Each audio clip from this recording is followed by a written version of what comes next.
Zone.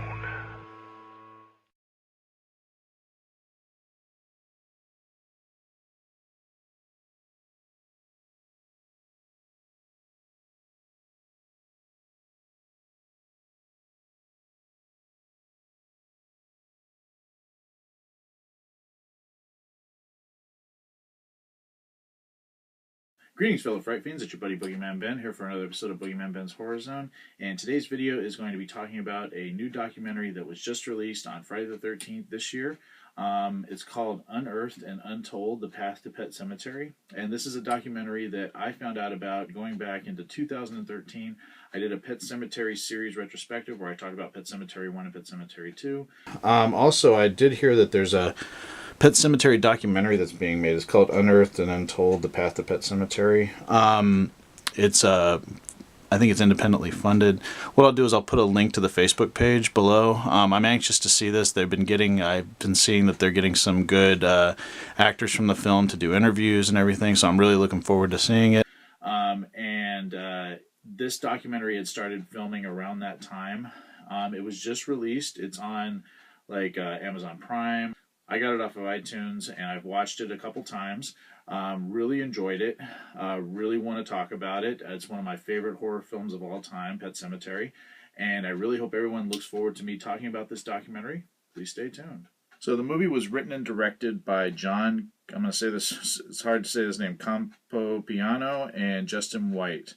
And they did a fantastic job of not only going back and talking about like how the movie was originally made, but actually getting showcasing the locations of where the film was made in Bangor, Maine. It was one of the first Stephen King movies to be shot in Maine, and also interviewing the entire cast and crew from the original Pet Sematary. They don't go into Pet Sematary 2 in this film, which I kind of hoped they would, but I understand that the focus was the original film. But it shows some great archive footage from the making of the film to the cast when they were on set. The story of how all of the decisions were made. It talks about, of course, the late great Fred Gwynne, who played Judd Crandall, what he brought to the film. Also talking about the lasting impression of what Pet Sematary did for horror films, and how the film has endured. I saw Pet Sematary when I was 15 years old. My friends, I remember, it was a bunch of my female friends. Marisol, Veronica, Christina, all of them, they took me to see Pet Sematary for my 15th birthday at Hilltop Mall Cinema. And it was one of the greatest birthdays I ever had, and that movie scared the fucking shit out of all of us. I had never read the book at that point, but I was a big fan of Stephen King movies. I have read the book since. It's a fantastic book. If you haven't read it, I definitely recommend checking it out. But this film, Pet Sematary, scared the shit out of me, and I've loved it. It's one of my favorite Stephen King films. I think after Salem's Lot, it is my favorite horror Stephen King film, because I do love Shawshank and Green Mile. But in terms of horror films, it's Pet Sematary and Salem's Lot. I think those two are the scariest Stephen King adaptations, in my opinion. And this film still holds up. I love this film. I'm fascinated by it. I was always fascinated by what went into the making of it. And hearing the stories from the actors like Dale Midkiff, Denise Crosby, Brad Greenquist, Miko Hughes, and Mary Lambert herself. I mean, it was amazing just to see how everything was done. I mean, there's some terrific insight into how some of the things were pulled off in this film that I don't want to give away. In terms of some of the shocking moments in the film, like how did they do that? Especially when you're dealing with animals and children. I was always fascinated by like how some of these things happened, and I think the filmmakers did a terrific job of interviewing these people, and also the way that the doc was set up. I mean, it goes through how the film was, how it was decided to be made, why it was made, the production process, and then what the audience reaction was when it was eventually released in 1989. I cannot recommend this documentary enough. I hope, and I don't know offhand right now, I don't know if they're going to be releasing it on like a format like a Blu-ray or a DVD. I thought they originally were going to do that, but they have made it available on digital platforms, like I said, like Amazon Prime and iTunes, and I feel like there's a few more that I'm not listing. But I will put a link down below to the Facebook page for the documentary.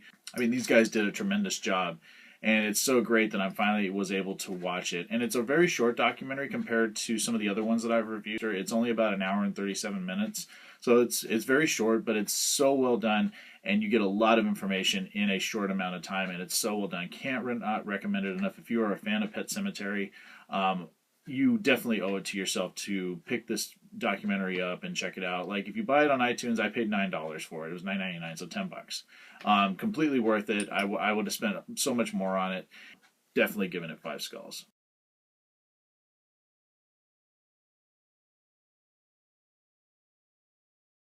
Fantastic documentary.